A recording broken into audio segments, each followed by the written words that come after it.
They're going up to Tabitha and taking pics with her. And they're like, hey, thank you, Morathi, for having Morathi bring you in. And she was like, Morathi, you your sister, y'all need to do an event.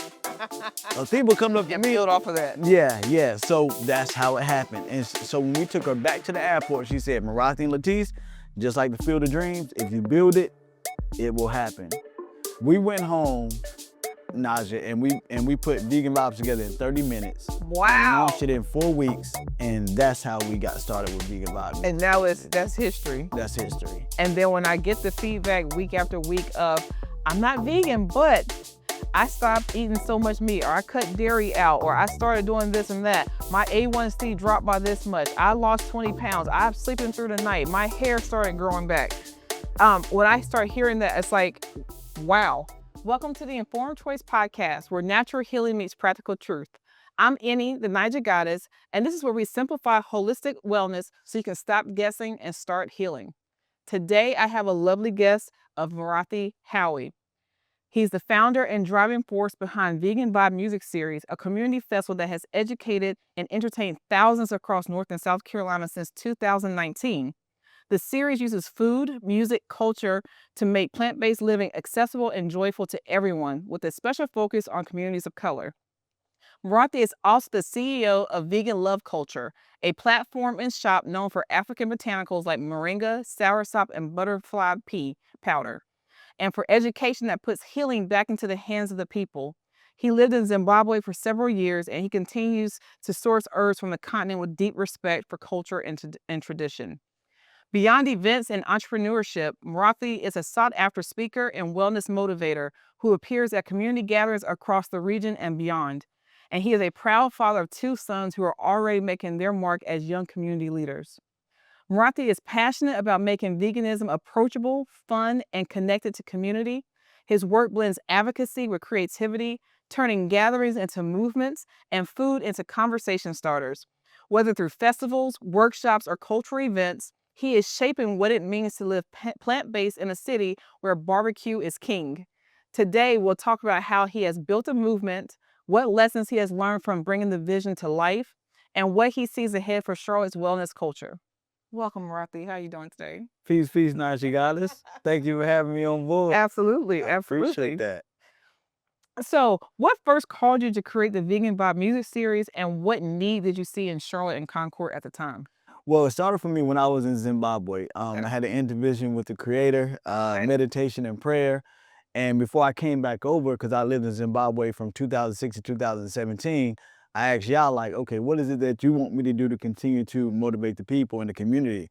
And it came back easy as pie to continue to educate the people, be a motivator for the lifestyle, and continue to teach the people. So when I came back into Concord, I did 3 vegan potlucks. Okay. And these happened at Canapa's at a coffee brewery. Okay. And so when I did those potlucks, I allowed people to come in with their vegan dishes, and we spoke about the lifestyle and what the lifestyle. One of those. That's when I first. Okay, yeah. You sure did. You surely did. I remember that. Yeah. So we did that, and then me and my big sister, we came together, and we actually when Veil Tree was going on, we hosted. I reached out to Tabitha Brown. Veil Tree is, so they'll know. Okay, Veil Tree used to be a staple in the community for vegan soul food. They were out of Maryland. And so they came to me. I sent a lot of my followers. Veil. Yeah, Chef Veil and them. When I heard about them, you know what I'm gonna do? I'm gonna send my followers there. So I sent followers there to be able to support them, what they were doing. And they were like, hey, well, Morathi, we want to do a vegan event. We would like for you to be the host. I was like, okay, well, cool. If I'm gonna be the host, I gotta have my sister on board, because me and my sister, we did so many things together as big bro, little sis. I mean, big sis and little bro. That's funny. She gonna laugh about that. Big sis and little bro. And Latisse is amazing. His sister, she's the operations brain behind the vision. Yeah, absolutely. So I had previously, I was gonna do an event where Tabitha was gonna be my main person, but my sponsor, Tabitha who? Tabitha Brown. The Tabitha Brown? The Tabitha Brown. Okay. Yes, yes, yes. So in 2018, when Donna was still small, it was Donna yeah, you know, and TWA at the time. yeah, it was still small. I reached out to her. She was like, "Okay, you my brother from you from North Carolina. We're both in the vegan lifestyle. Okay, cool." So paid her half of her money. And one thing I always like to give Tabitha credit for is that the fact that even when my event fell through, she was like, "Nah, I'm not gonna just take your money. Nah, when you get the other half, we can make it happen." So Veltree and them said, "Hey, we needed a big face for our event." I was like, "Hey, well, I already paid Tabitha half her money. You pay the other half of the money, we can make it happen." Paid the other half, brought Tabitha in. But when we brought Tabitha in, because of all of the advertisement that we did for our event, they thought the event was actually ours. Okay. Okay. So people was coming up to, yeah, so people were coming to me, "Morathi, you did a great job with the event. The event was so amazing." They're going up to Tabitha, taking pics with her, and they're like, "Hey, thank you, Morathi, for having Morathi bring you in." And she was like, "Morathi, you your sister, y'all need to do an event." People coming up to and me. build off of that. Yeah, yeah. So that's how it happened. And so when we took her back to the airport, she said, "Morathi and Latisse, just like the Field of Dreams, if you build it, it will happen." We went home, Naija, and we put Vegan Vibes together in 30 minutes. Wow. I launched it in 4 weeks, and that's how we got started with Vegan Vibes. And now that's history. That's history. That is amazing. Yep. That's amazing. Yeah, that's how it happened. So shout out to Tabitha Brown for giving us the vision and just pushing us to be able to do it. So thank you, Tab. Well, how did your years living in Zimbabwe shape your philosophy around food and herbs and community health? Man, when you live abroad, and when you get a chance to live abroad, right, and you get to see our people outside of how we are in America, and when you get to a place like Africa and you see that the same way our elders grew food, pinto beans, Yes. cabbage, they were growing all this food. Yes. And then when you get over there, and I remember, because I'm a 70s baby, so I remember sitting under my grandmother plucking peas and shucking corn, right? And so you get over to another place where you see our people and they're still doing those things. You like, okay, wow, this is how we're supposed to be living, and this is how we could live, and this is how we could thrive. Where you go into Africa, Jamaica, and all these places where we are, and we look so much more healthier. Our people, everybody's not vegan, but everybody's eating fruits and vegetables all the time. And then you get a chance to see that, and you say, okay, this can be duplicated again in our communities, because Yes. we used to live that way. Right. Right? We had our own front yard gardens. We had all those things. You can do that again, and it can be implemented, and you can be able to kind of remind our people of how we used to be. So Zimbabwe affected me in that way. And then also finding out about moringa. I've been taking moringa since 2006 and what it does for the body, and how even our grandmothers back then, when you got sick, they went into the fields to get the herbs. That's what they did. That's right. My grandmother, my grandma Pinky, passed away years ago. She used to have a book called Back to Eden. I have that book. Okay. I love that book. So many people have the book. Yes. And she would read in that book, and then she would garden her garden, and then she would start gardening. So it's a smart woman. So our elder women did this for years, but whenever they started to implement fast food into our communities and other things, we forgot about that living. And so Zimbabwe reminded me of what we used to be and how we could get back to that. And that's how I was affected to be able to do what I'm doing. I love that. Yeah. So were you vegan when you moved to Zimbabwe? Yes. I've been vegan for now 27 years.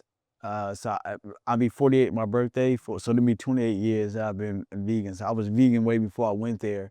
And it was one of those things where in my community, once I, during the VHS and cassette tape days, I was listening to Bobby Hemmett, Queen of Four, Dr. Savy, watching them on VHS cassette tapes, and I took that knowledge more serious, and I took actual college knowledge at North Carolina Central University. So when I was awakened by Yah to go on this path, people thought I was crazy to give up meat at such an early age, at 20 years old. What made you do that? I had a good brother of mine that had been vegetarian, vegan for some time, and we were going to a in HBCUs they have something called Chicken Wednesdays. Chicken Wednesday. Chicken Wednesdays. Well, Soul clearly I food went chicken to Wednesdays. BWI because I've never heard that. Okay. So Lord. so at the Chicken Wednesdays, they sold soul food, chicken, whatever that soul food was, that's what they did. But the main course was chicken on Wednesdays. Okay. Had a DJ out there, you DJing, people dress up. So on that day when we were going, he was like, man, you know I don't eat meat. I'm like, what? You don't eat meat? I'm like, well, what do you eat? And he was like, the same thing people ask us today, like, what do you eat? What And then they he eat started breaking things down to me.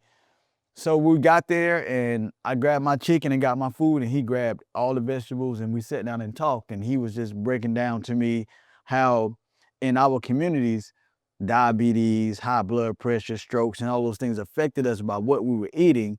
And I have something that's it's called truth is verifiable. Yeah. When you hear truth, it doesn't matter if you like it or not, truth is gonna hit, it resonates. Yeah. Yeah. So after we left, I went home and did my research and I call it the Alice in Wonderland hole, and it took me down the rabbit hole, and that's what took me into going to the lifestyle. So I got to credit my homeboy Ahmad for helping me to change the vegan lifestyle. Well, thank you, Ahmad. Yeah, thank you, Ahmad. Absolutely. Is he still with us? Yeah, he's still with us. Okay. Now I ain't gonna say that he's all the way. You know, when I say when I say he's still with us today. But you know, he kind of went back into eating fish and stuff like that. But he still maintains the healthiest lifestyle he can possible. But he's not all the way vegan anymore. Okay. I can say that. Okay. Okay. Yeah.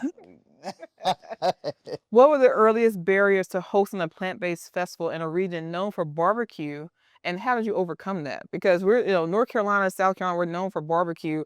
Charlotte is a barbecue town. So then you had this grand vision, and we're in a barbecue town. So how do you do vegan in a barbecue town? What happened? How did that come about? The creator had given me a vision a long time ago that that this lifestyle was going to take off. I had started doing a show back in 2018 when I came back called the Vegan Love Culture Show. So what I was doing was going to do the diners, dive-in. To that show. Yeah, right, right. So I had a vision to go around and show off all the vegan options in all the different places. I know all these restaurants wasn't vegan, but they had vegan options, and I wanted to show people about those vegan options.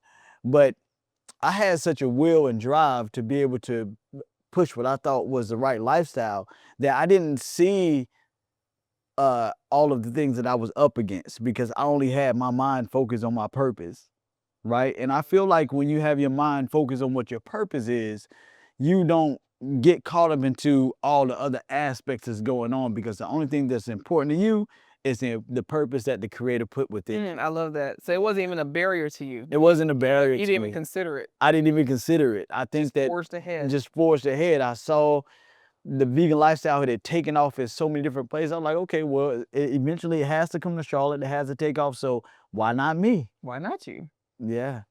Okay, I love that. Okay, what event decisions moved the needle the most for you, and what experiments did not land the way you hoped? Event decisions that moved the needle the most for me was I have to start off because I had never done events before in my life until I did these 3 vegan potlucks. So when I did those potlucks, I saw where my first one was huge, 45, 50 people. The next one, maybe about 20 people. The last one was so not organized the correct way, I probably had about maybe 15 people there. And I saw where just because you have a passion for something and something that you want to get out to the people, that doesn't mean that everybody's gonna always buy into what you believe in. And also, there's always momentum swings that you have. Yeah. And you jump on the momentum, you jump on the momentum snowball as much as you can possible. So what I saw was, okay, there always has to be, just because Marathi puts an event out, that don't mean that everybody got to show up. Your marketing got to be done the right way. You know what I'm saying? You got to do this, you got to do that. Yes. And that's what moved the needle to make you say, okay, all right, if you're going to take this serious Marathi, it's got to be done this way. You can't do that the same way that you did it the last time in order to be able to get what you need out of what you need. So I'll say that would be the biggest thing. And what was the other side of that question? What didn't land the way you expected it to? What didn't land? Again, the potlucks, as I saw it diminishing the way it did, right? It taught me a lesson on how you market yourself, how you market your brand, right? So when we go on the Vegan Vibe Music Series, we start up and we're doing these events, and then you have vendors and stuff that's happening, and so for a while there was no postponements or anything. Everything's happening the way it's supposed to. But then you meet that fork in the road where you be like, oh wow, okay, how do you handle this situation? All right, can we do it this way? Can we do it that way? When it comes to venues and things of that nature. So it just taught me that you just have to, first of all, be consistent, right? Yeah. Being consistent is where we win, because in our communities, that's what moves the needle. That's what moves the needle. Because in our communities, people looking for consistency. Yes. So many of us fall off. We start something off, we get hot, and then next thing you know, we quit. Right. Consistency is what moved the needle for me. Oh, okay. You're so with you on that. So with the event itself, how did you balance education and entertainment so people would leave feeling inspired versus overwhelmed? That's a powerful question, because we spoke about this. When we first started Vegan Vibe Music Series, we used to have food prep and things like that, and we used to have a part where whoever was prepping the food, they had a chance to educate the people more.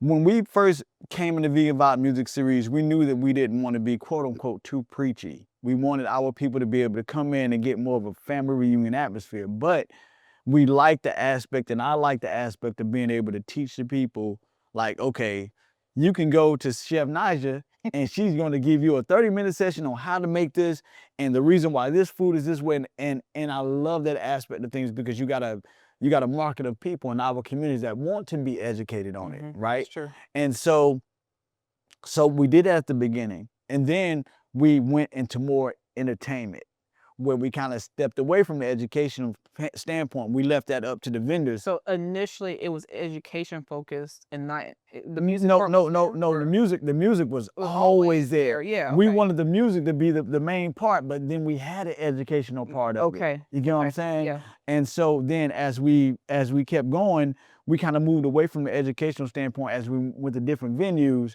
as we were experimenting, and we got away from that. But this year, we're going to get back into that educational aspect of things. So, yeah.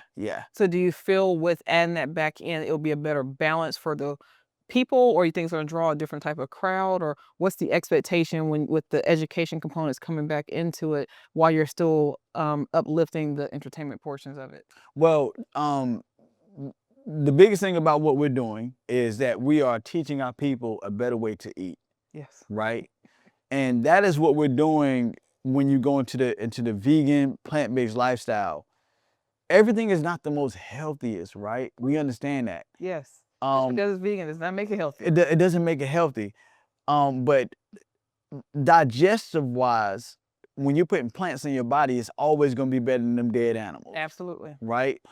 However, there is also another component that has to always be remembered, that we have to be able to educate our people the best way we can possible, so that they can be able to walk away saying, you know what, I took away a lot of great things from this, and I want to continue to come back to Vegan Vibe Music Series. So that's kind of where I'm at with it. I hope that answered the question. It does. I think that's beautiful, and I look forward to seeing that, because by the time I found about the Vegan Vibe Music Festival, I don't think the educational piece was there. Not that I thought it was missing. It was still really amazing that every other Sunday a different genre of music is played, with like a live band doing it, and then all the vegan vendors, so I could just see them in one location and learn about new people and new experiences and new food. So I thought it was fantastic, and it was a great vibe. Everyone was always friendly and happy to be there, even though the 150 million trees outside,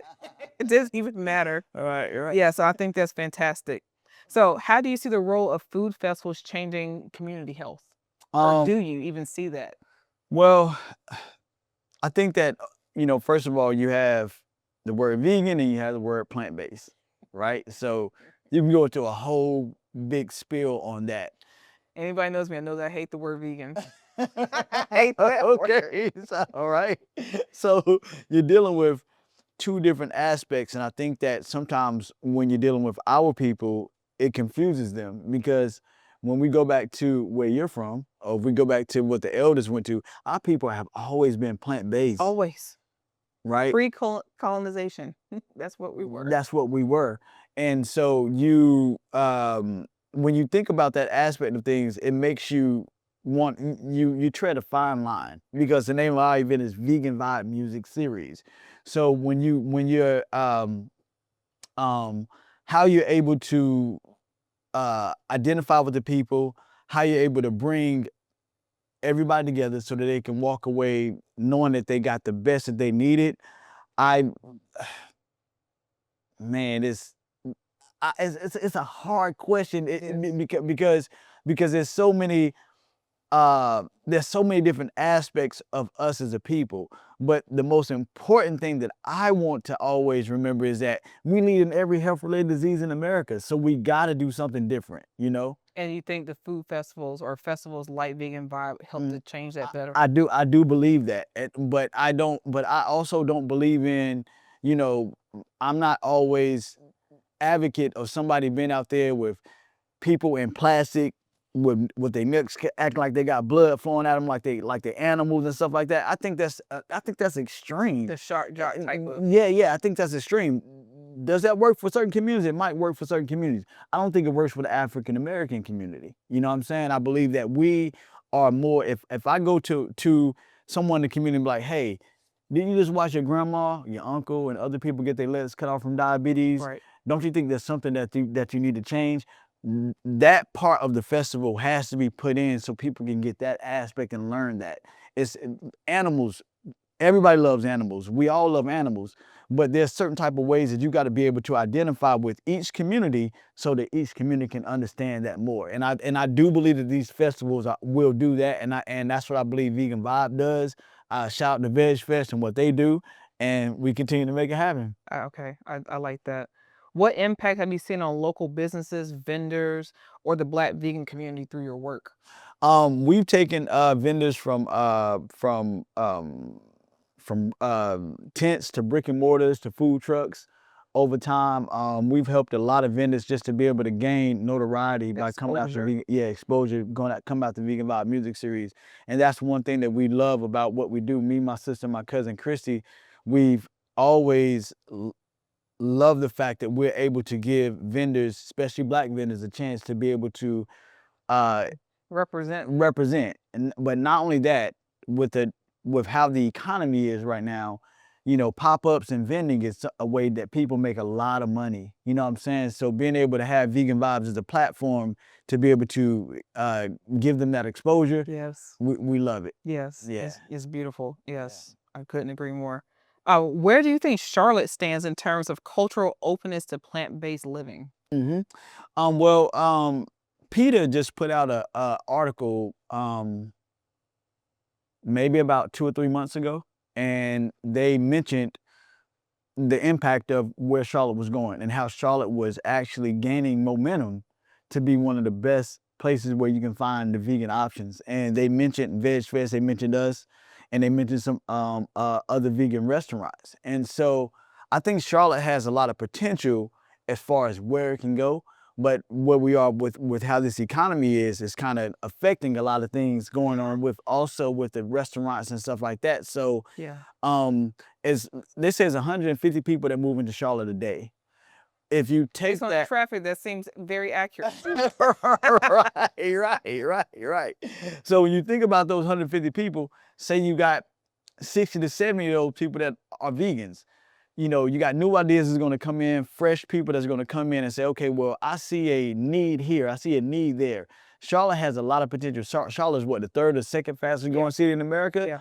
A lot of potential for veganism to grow and plant-based lifestyle to grow here. I love that perspective. What has the Vegan Vibe Music Series taught you about trust, education, and meeting people where they are? Vegan Vibe Music Series first of all, has taught me that us as a people, we love family-oriented things where it brings family together, where we can feel safe and we can feel like, okay, you know what? I'm not going to be judged. It's like a family reunion is something big for us as our people. And Vegan Vibe Music Series is about every walk of life. But I come from the African American community. So whenever we did this event, we had to make sure it catered to our people, right? And so um, trust comes from people coming up to you and be like, yo, I love your energy. It like when I'm out here passing my flyers out, right? I'm gaining trust from these people. How does Morathi present himself? How does he talk to people? And people, I've had people that's not even vegan say, you know what? I'm gonna come to your event because I like your energy. Yeah. So I've been able to gain the trust of the community by just being a genuine person that I was brought to be by my mom and my dad. You get what I'm saying? And so everything else that comes with that, Naija, business from other vendors, whoever it is, that can be neither here nor there. Vegan Vibe Music Series has to keep going. Right. So, you might lose relationships, gain those relationships back.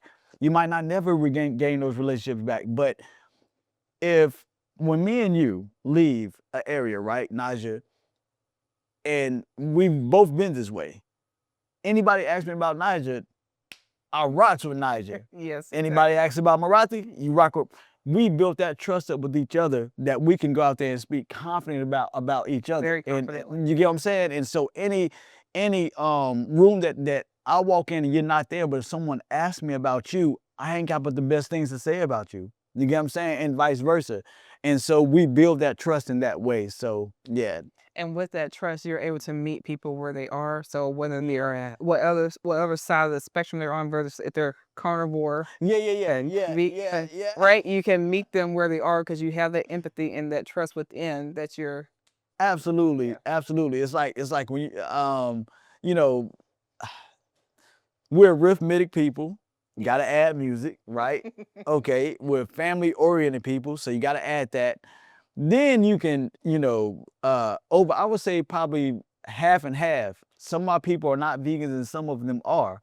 And you're gonna get the vegans. I'm not even worried about the vegans or the plant-based people. They're gonna come. It's how do I get the other Yes. people to be involved? And how do you treat them on a daily basis? How do you go about when they come into your event? How do they feel about you? What trust do they have with you? Right. And our people. They either gonna talk good about you or bad about you, but they're gonna talk about you. Whew. They're real quick to talk bad. They're gonna, hey, really quick. And either way it's gonna go. I'm just happy that I have more people that talk good about me than they do bad. I've never heard anything negative about an experience at Vegan Vibe ever. Because when you go there, whether you're vegan or not, it's a welcoming environment for all, for families, for kids, for anything. And you don't have to go there and be vegan. You just be exposed to an opportunity to try something different and potentially like it and potentially implement into your lifestyle for yourself and for your family. Absolutely. Yeah. Absolutely. Okay. You often share about being a father. How does fatherhood influence your work and in the ways you mentor the youth within this plant-based movement? Yes.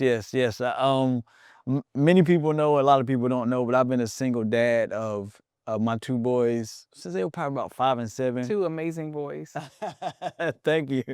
Morathi Howie and Howie. And, just being a black man in America where we don't have the same rope as other men in our community is so important to be that example and be that that beacon of light for my two boys. And so I know sometimes they be like, dang, get on me about everything. Like, That's good. It's like, dang, Dad, don't never let me get away. And then they see another part of me where they're like, dang, okay, I can go out in the Vegan Vibe Music Series and my dad tell me that this is gonna be passed down to me.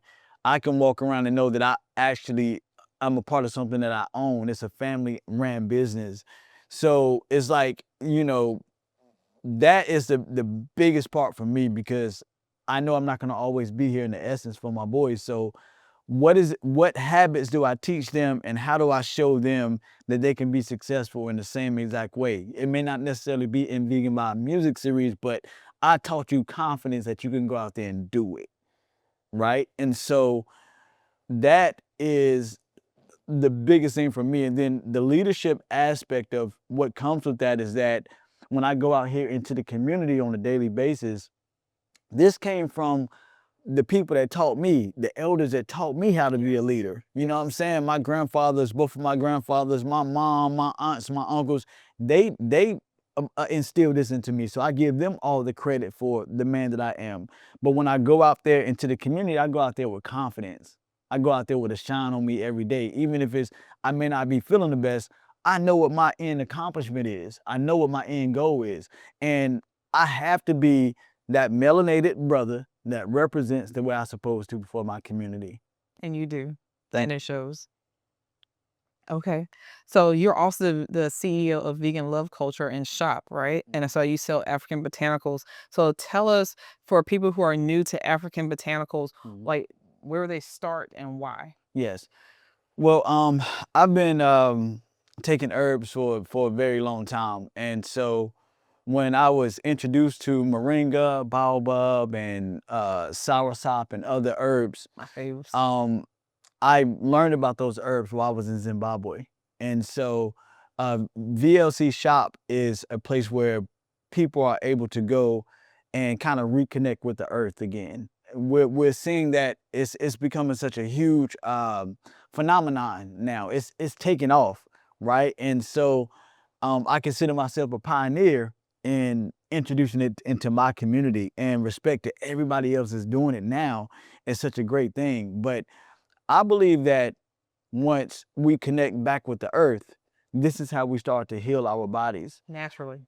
Through eating and through taking herbs, ingesting herbs, connecting with the earth, whether that be grounding or wherever.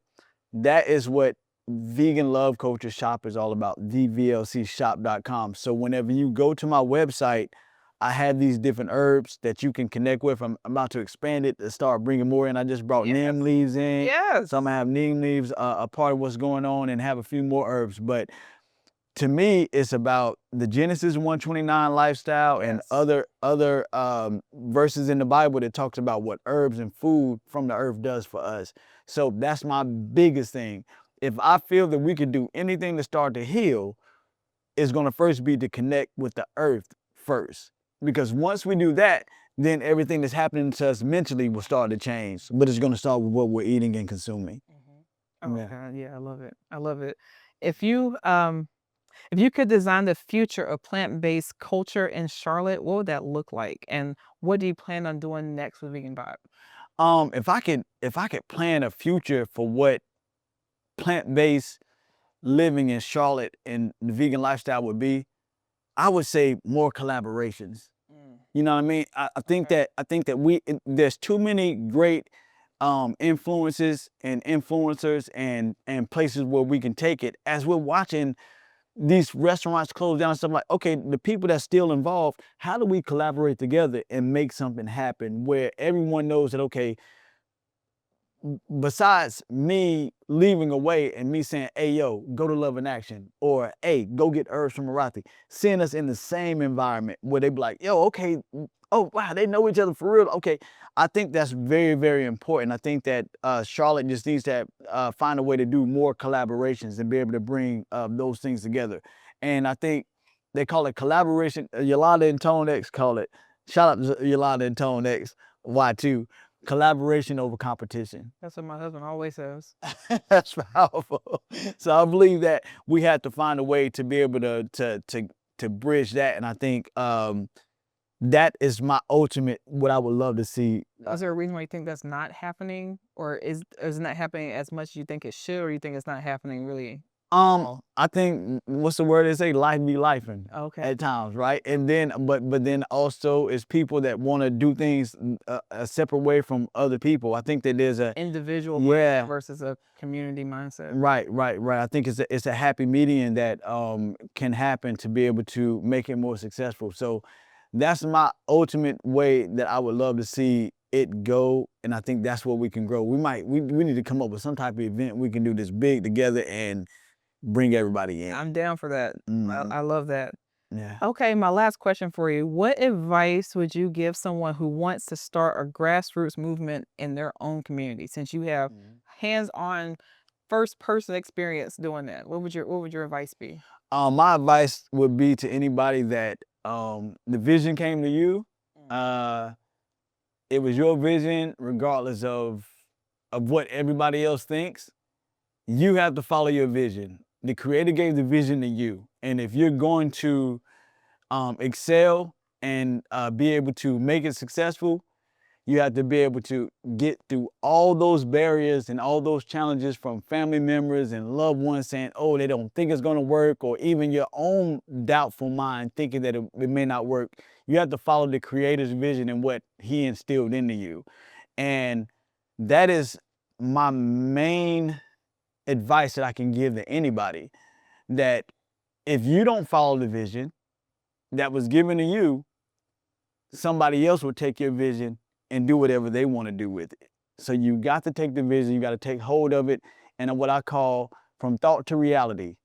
Take it from your brain and hold it in your hand and make it a reality, the same way you made this book a reality. Yes. Thank you. Thank you so much for being here today. I think we might have worked up an appetite. Yes, yeah, absolutely. Thank you for having me. Thank you. Yeah. Okay, so we're going to transition to our cooking segment. And today, since we were talking about being plant-based in a barbecue town, I wanted to have some barbecue undertones into the dish I created. So today, we're going to do a sweet potato and lentil barbecue hash. So it's an affordable dish. It's all ingredients you get from regular grocery stores, okay?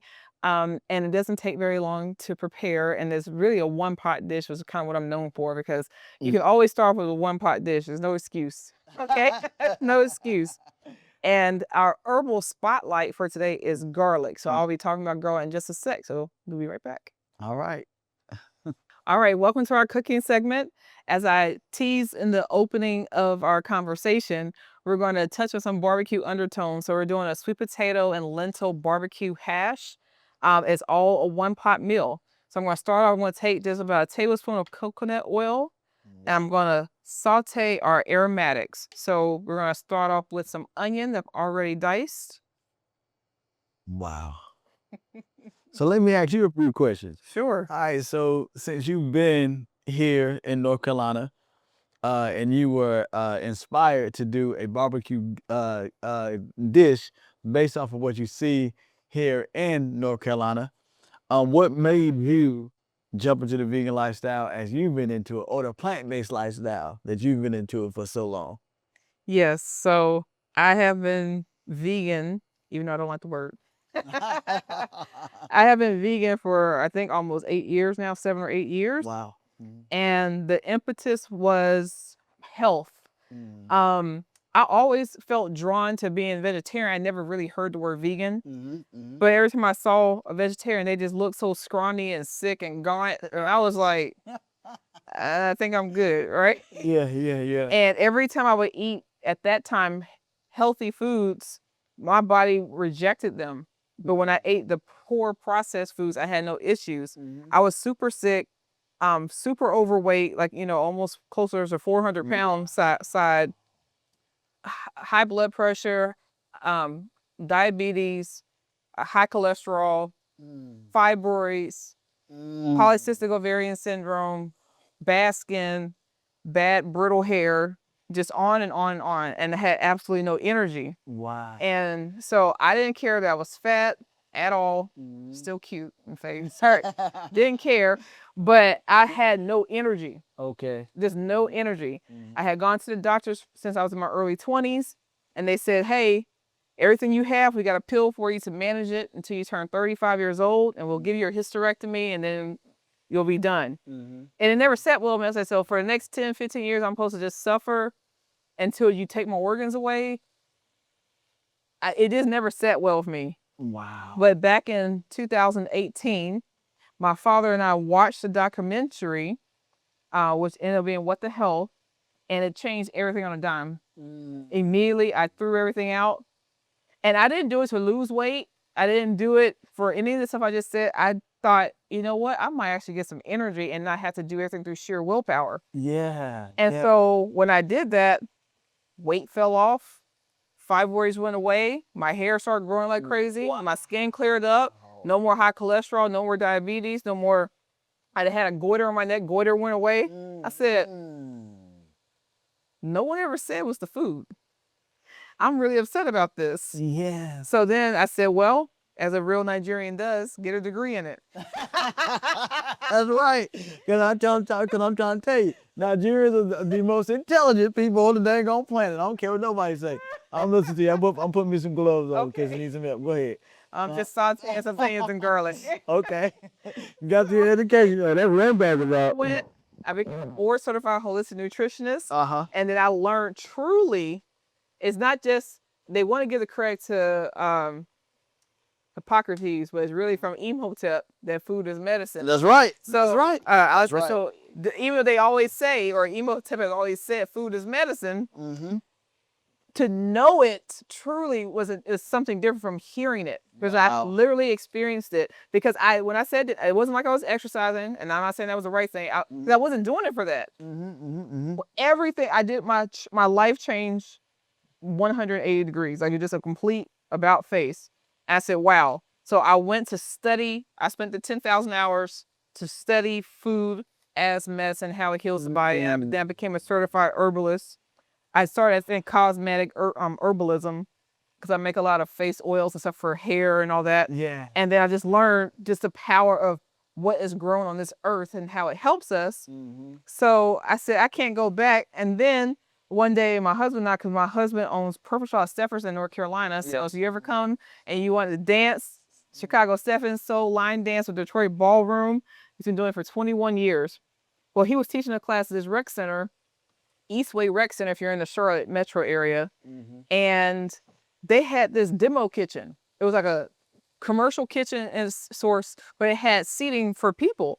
And this vision, much like you had the vision, I was just standing there and it just flooded me. Like, you're supposed to teach a class and teach the people what you've learned and help people. Yeah. And I just saw everything I was supposed to do.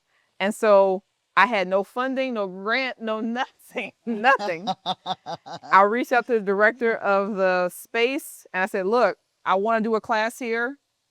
I'll put together a curriculum, but I want to have it. And I just knew, I said, I want to have a lecture to teach about nutrition.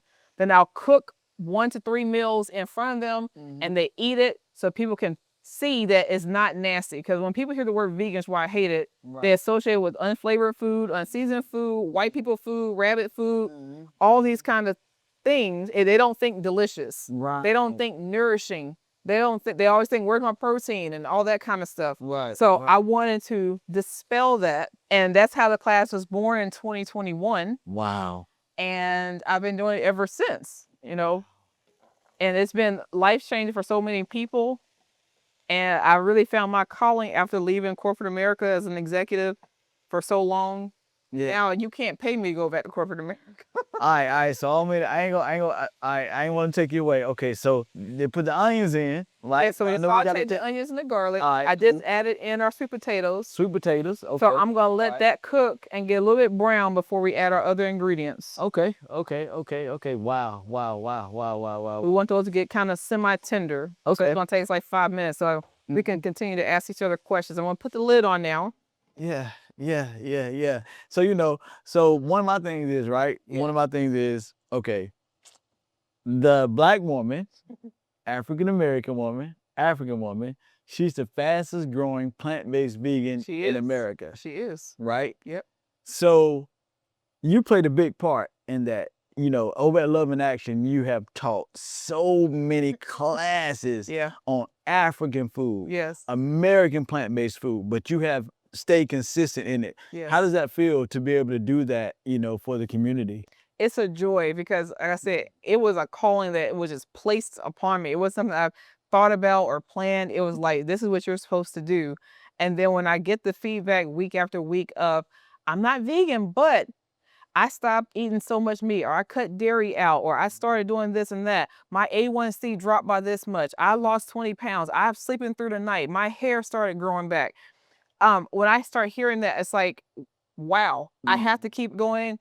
It's really making a difference, and people are seeing even with small, consistent changes, it makes a big impact. And so that's something I want to continue to be a part of.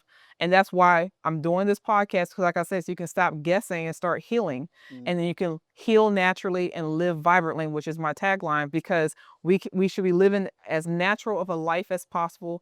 Like, I live natural. Only thing fake about me is my hair color. Okay. But just natural living, you know, and to heal naturally, because our bodies are designed to heal naturally, and to live your best and vibrant life.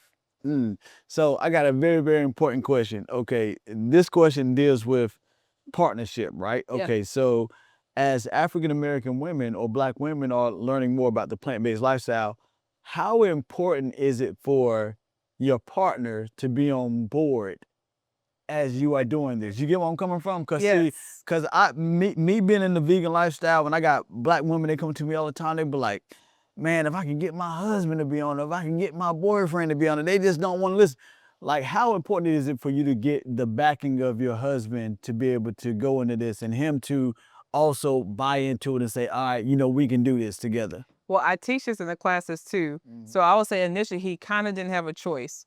So my philosophy is, this is our home, but it's my kitchen. Right. So, and if I'm taking a lead in my kitchen within our home, the kids and anybody else, any other person that's in this home has to eat the same way. I'm not cooking 3 different meals. First of all, I'm not doing that. The children have to learn how to eat healthy. Now, when they leave this house or become adults and they want to go off and do something different, that's fine, but at least they've had the knowledge and know how to come back. Right. My husband knew I was not going to be cooking separate meals and all that kind of stuff. So initially, the house was vegan, and he ate the food. But then he would leave and go to Bojangles. Right. All right. And he would leave and go to Chick-fil-A or whatever, until he started feeling sick when he would eat that and say, I can't, my body won't even let me eat this anymore. And so that's how he came on board. So he never fought. He was on board, but it was a tougher time for him to transition, versus me and my father. We just abandoned ship and just hopped on a new ship, moved forward. It was in the past for me.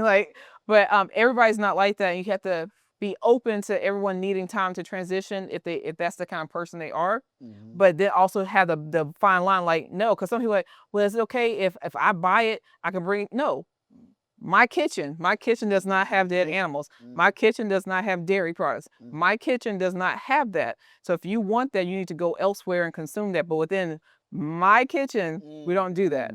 So that's how it is. So when people tell me that, I'm like, does your husband cook or are you cooking? Because if you're cooking, he needs to be eating what the house is having. Right. But you also need to make sure that it's delicious and that he will want to eat it. Don't just follow a recipe and just be like, well, I tried. Yeah. Okay. Because that's not going to make him, he's going to be like, you know, I don't want any parts of that. So it has to be a balance. So do your best to make flavorful, delicious dishes that not only that you want to eat, that he will want to eat. You know what he likes. So maybe it's not the healthiest thing, but just do a swap for something that he likes. Make it a healthy version that still tastes good. And then together y'all can walk that path. Right? You don't have to do a bait and switch where it's like, now he's feel like he's just eating salads and he wants something more substantive, right? Yeah. Not that, you know, you should be eating a salad, but that shouldn't be, it's too big of a switch. So if he's feeling like he's not on board. So that's what I would suggest. That's powerful that you said that, because like, you know, like you say, it's different parts of the house. Yeah. But the woman, her queendom is in that kitchen. And whether many women want to realize that or not, that's what I always say. Like, you have the chance to be, you can be a dictator in your kitchen. Right? And there's nothing wrong with the word dictatorship. They try to make it to be something else. But when, I've always said this, that when a woman studies something, she go into it, she dive into it, she done read everything. And so by the time she come back, she like, okay, this is what we're doing. And it's always good to have, shout out to the brother, man, for being on board and saying, you know what, this is what I'm gonna be a part of. I think that's powerful. Yeah, I think that's powerful. Yeah. And that's the same way I am with even my boys. You know, I be like, well, look, okay, you know, when you're in the house, plant-based vegan, that's just what it is. It's what it is. Okay, but I know you're gonna get older, you're gonna be influenced by this, influenced by that. Right. I just want you to have the foundation Yes. Because you got your own journey. That's right. You know what I'm saying? I'm not gonna be disappointed in you. Just do what your journey says. But at least when you get out there and you get too far out there into the ocean, you be like, dang, okay, my dad told me this. This is where I gotta go back to. That's all I hope for my two boys. When my girls were living here, they ate the food and liked the food that was prepared in the home. But when they're out with their friends, they're going to Chick-fil-A, they're going to these places, and there was no problem with that. It's like, you can't bring it back in the house, and no, I'm not going to take you to Chick-fil-A, right? So they understood that. It took them a second, because like, well, I don't want that. It's like, I don't care what you want. Right. That is irrelevant. That's completely irrelevant. Okay. So, and I just think like people have to have firm lines, because I'm the parent, you are the child, and there's certain things that you don't know yet. That's why you're still a child. That's right. And when you're on your own or you're outside this home, you can do those things and have the support and guidance, but at least you have, like you said, the foundation. So that was very, very important in this transition. So it wasn't really a huge option for people, particularly. So I want to ask you. So look. Turn the table. Look, I'm turning the tables, y'all. I gotta come because there's so many things I've always wanted to ask her. Like even when it comes to, she's over here teaching African plant-based dishes. Now I've had these dishes in Africa, in Zimbabwe. I know some of these, but how was it to be able to, you're dealing with the African American community and you're teaching them about Nigerian or African plant-based meals? How did that go? Like the taste, like how was people thinking when they tasted it? How did that go, man? So for context for the listeners and viewers, the main class I've been teaching for multiple years is called the Art and Science of World Cuisine. So we would travel the world in theory via cuisine each week, and I would pick a country. The focus places around the world will be West Africa, the Caribbean, and Southeast Asia. Okay. Now, that doesn't mean that's the only, sometimes we went to Ireland, sometimes we went to other places, but those countries in particular, West Africa, the countries within the 14 countries within West Africa, the Caribbean, and Southeast Asia, where most of the cuisines came from, because those are the cuisines I like. Okay. Right. And being Nigerian, growing up eating Nigerian food, when I transitioned to a whole food plant-based lifestyle, I wasn't giving up a goosey. Right. I was that wasn't gonna happen. That wasn't gonna happen. Right. So, and then my husband also loves West African food as well. So that wasn't even an option. So immediately it's like, okay, what am I gonna swap things out for, and still have that flavor? And so the thing I've learned about just being a chef, going to culinary school and cooking for people over the years, Americans don't handle spice that well. Okay. And they're open to other flavors if they really understand what it is. If I put the name in my native language or something where they can't tell it, then they're apprehensive. But if I say, well, that's just spinach and beans and this, then they're like, oh, okay, now it feels approachable. Okay. So I always would say, okay, this is a goosey soup, but now I'll say it's pumpkin seed soup, right, with spinach, our version of spinach, right? Then they're like, oh, it lowers their guard, because the fear that comes from people from trying new foods is something that can be paralyzing. People, I'm like, you can sit there and eat a pig's foot. The thought of eating something that was grown, right, it scares people. Right. And so I had to find that bridge. I think we're moving along here. Okay. Okay, I think I've got a good saute. We got some browning that's happening on the sweet potatoes. Ooh, that smells good. It does smell good. I'm very hungry. I haven't eaten today. So now we're going to add in our diced red bell pepper. Okay. And I just hate green bell pepper, the taste of it, because it just tastes unright. It is unright. But do you? Okay. Yeah. So they can do red or green, but or yellow or orange, purple, whatever speaks to your heart. But I like the fully ripened flavor. That good. And now I'm adding in some brown lentils. Brown lentils. This is our protein source for the dish. And the lentils are already cooked. That's part of the prep I've done. And like I tell you all every week, I have written a book on food prep. So you can learn how to food prep for your life that's flexible and for your particular health goal. So that you can always plug and play things. You don't have to say, oh, well, I got to go and sit and make lentils now. You've already prepped it. And I'll teach you how to prep it so it's attainable. Wow. All right, so now that this is in here, I'm going to add our spices. So it is chili powder, and supposed to be smoked paprika, but I found out I used the last of smoked paprika, so it's just regular paprika. Okay. And then I just put just a little dash of cayenne pepper just because I can't help myself. Okay. All right. But you do you. That's what's up. You all do you. Well, one thing that our people need to understand and know about spices is because you're learning about parasites, right? So everybody talking about, oh, I want to do this cleanse because these parasites or whatever. You need to understand that spices play a big role in cleaning out parasites in the body. It's true. Right? So Very true. cayenne and the paprika and all these spices, they play a big role in being able to push those parasites out of your body. So I just want to make that very well known to y'all. Well, I think that's a great transition for our herbal spotlight of the day, which is garlic.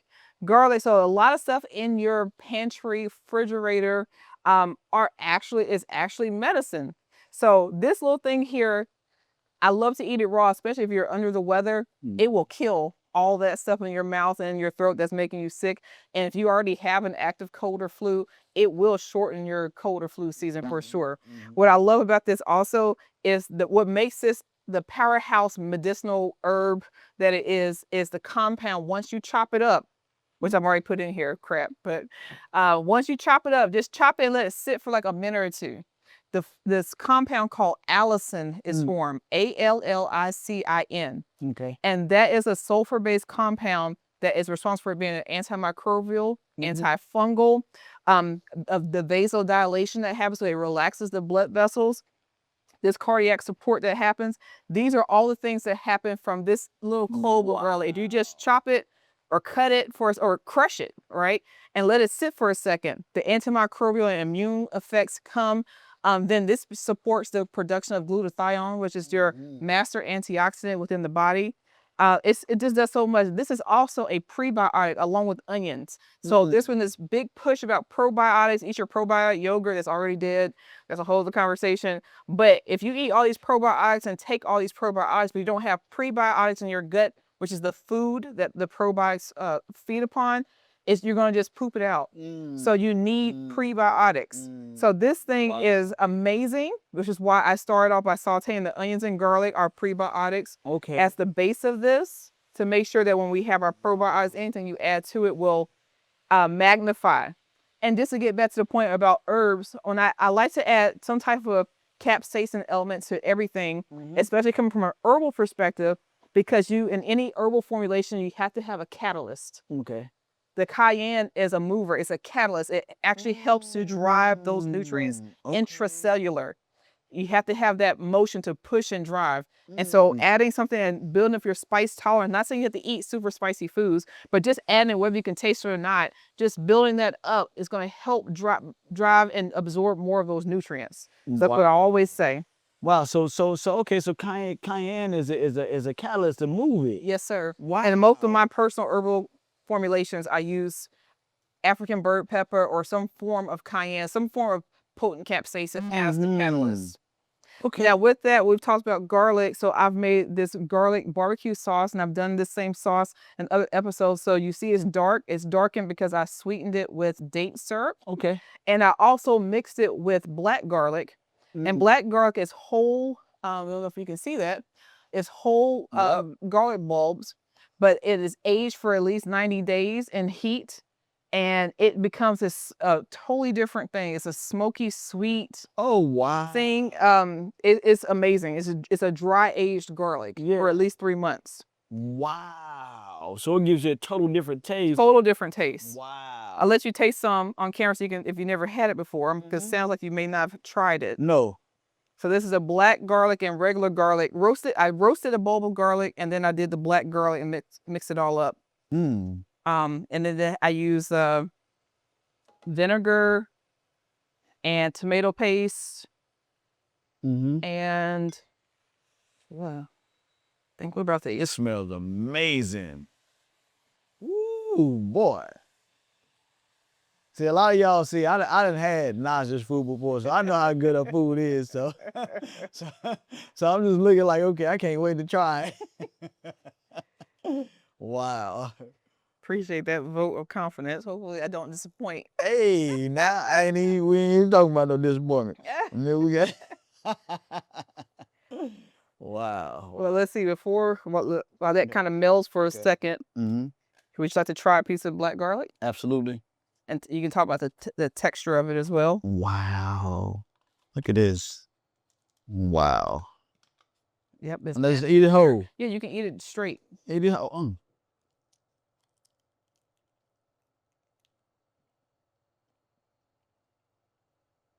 Oh. Wow. Oh yeah, it's sweet. It's sweet. Yeah. Mm-hmm. Hold up. Man, I'm gonna tell you what. If I can tell you what it reminds me of, but it's very good. It's very unique. You can't mistake it for a different flavor, and then you'll taste that in the sauce. I can see where you get the barbecue. I can see where you get the barbecue taste flavor out of it though. Yep. Wow, that's amazing. And that's black garlic. It's called black garlic. You can get it in your upper end grocery stores, or you can order it on Amazon, or you can do it yourself if you have something where you can dry age for your heat. That's good. It's at a low heat, and they do it for at least 3 months. Like I said, it's a 90-day dry, so everything's still preserved and intact. And the flavor profile is totally different.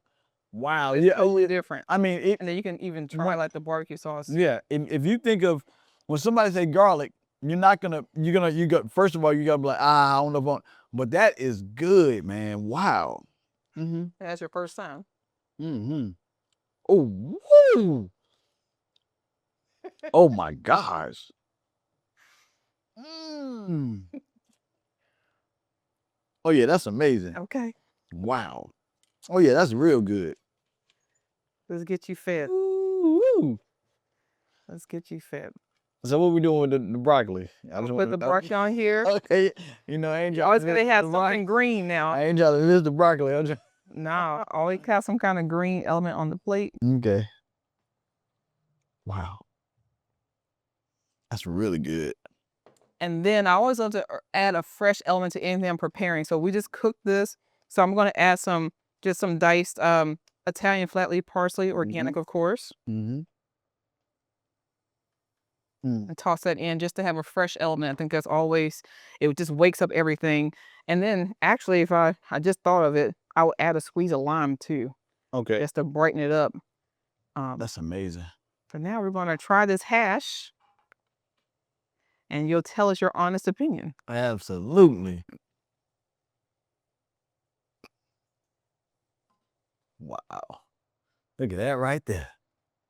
Look at that right there. I gotta let it get a little bit. I'm gotta blow it because I already see it's kind of steaming just a little. A little hot.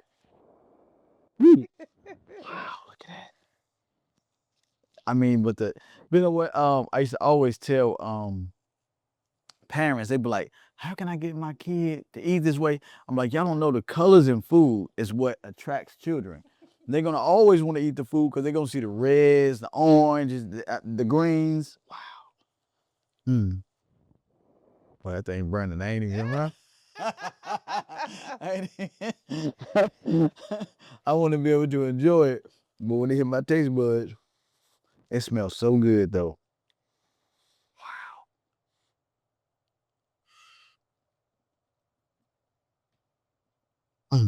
Wow. Wow.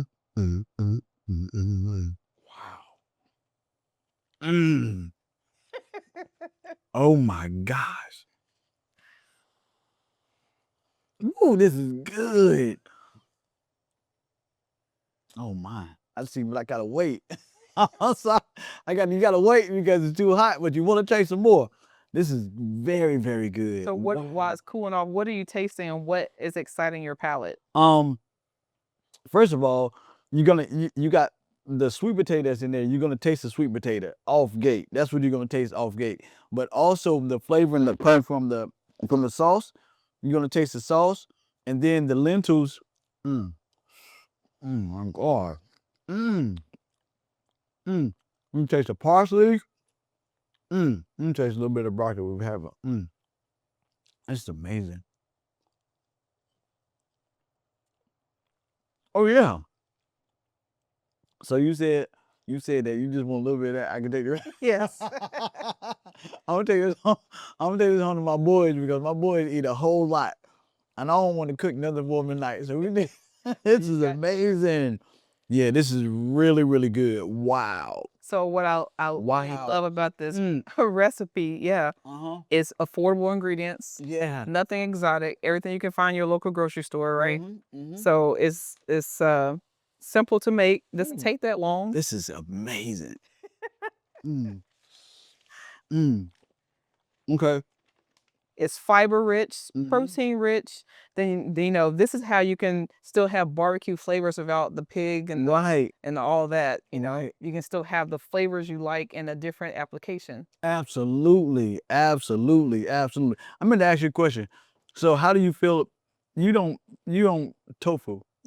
Tofu is not bad for you, right? Not at all. I actually quite love tofu. I don't cook a lot with it because when I'm teaching beginner classes of transitioning, most people just think immediately of tofu, they eat vegan, and they're already turned off or they've had horrible tofu experiences. Right. So I don't do too many of them because I want them to see, hey, this is stuff that you would buy anyway. You're gonna already buy sweet potatoes. You're already gonna buy beans. You're already gonna buy bell peppers. So these are things that you can use now. And then once they see, oh, I can do this, then I can throw other things that are more traditionally quote unquote vegan at their way. Right. I'm just thinking, like somebody could, like say somebody wanted something that they wanted something that tastes more, they have a meat substitute. They can have tofu on the side, but this is wow, this is really, really good. My boy's gonna love this. And I think you still get crunch from the bell pepper. So you have a textural contrast from the softness of the sweet potatoes and the lentils. Then you have the smoky sweet from the barbecue sauce. See, no, I'm just saying. So you was like, explain what you tasting. I can't explain it how you. I ask my husband stuff all the time. He always says, I don't know, it tastes good. But I always want to know what is it about that you like.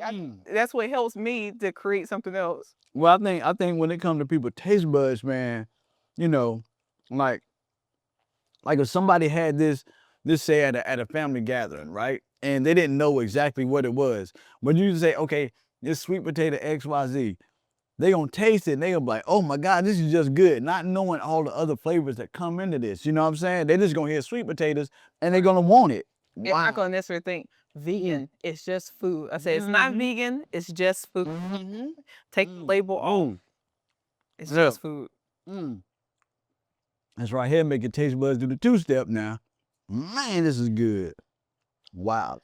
Okay. While you're talking, I'm going to conclude our show with a rapid fire question so that people can get to know you more and then you'll tell people about all your businesses, how they can reach out to you and how they can get some of your amazing herbs. Okay. I'll let you finish chewing. But what is your favorite vegan dish of all time? My favorite vegan dish of all time would be an eggplant parmesan. Ooh. I haven't had that in a long time. Eggplant parmesan would be my favorite vegan dish of all time. Okay. I would have to say a goosey. Okay, the first festival act or performance gift that gave you chills. The first performance that gave me chills? Yeah. My favorite MC is Common. So Common, going to see him perform about right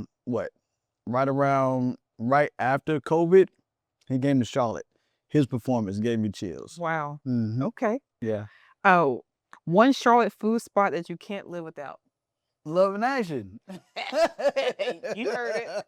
Love and Action. You heard it. Love and Action Cafe. Well, right. Aside from the obvious. Okay. Aside from the obvious, I would have to say Oh My Soul. Oh My Soul. I rock for Oh My Soul. They're great. I love their food. I love everything that they do. So shout out to Oh My Soul. I would say for me, outside Love and Action Cafe would be Sanctuary Bistro. My absolute favorite place. Shout out to Jennifer and Barry. Okay. Right. Best piece of advice you've received about leadership? Man, the best piece of advice that I've received about leadership is to whom Yah puts the job on, how can you say it? That's the way I need to say it. I'll just say it this way. Okay. Many are called, few are chosen. So the biggest job about being a leader is having to show up when nobody else wants to show up.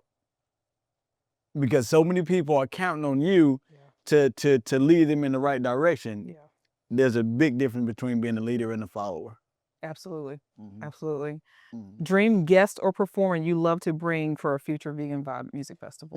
That would be Common. Common. Common, yeah. Common will be. He would vibe well with Yeah, he's vegan. he's vegan. Yeah. Yeah, Common would be the guy. I think that's, let's make that Let's happen. make that happen. Let's make that happen. Right.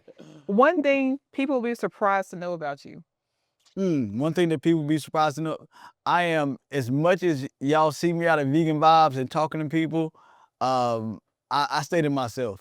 I stay to myself. I don't need to be around a lot of people. If